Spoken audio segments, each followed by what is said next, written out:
నేడు కూడా పెనుగాలులు పిడుగులతో కూడిన ఒక మోస్తారు నుంచి భారీ వర్షాలు ఉంటాయని వాతావరణ శాఖ హెచ్చరికలు జారీ చేసింది.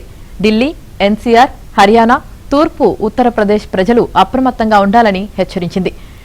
ఇంట్లో నుంచి బయటకు రావద్దని, తప్పనిసరైన పక్షంలో తగిన జాగ్రత్తలు తీసుకోవాలని అప్రమత్తం చేసింది. పెను తుఫాను తాకిడితో ప్లాంటేషన్లు, వ్యవసాయ ఉత్పత్తులు, స్టాండింగ్ క్రాప్ కు నష్టం వాటిల్లవచ్చని, పశుగ్రాసం దెబ్బతినవచ్చని అంచనా వేస్తున్నారు.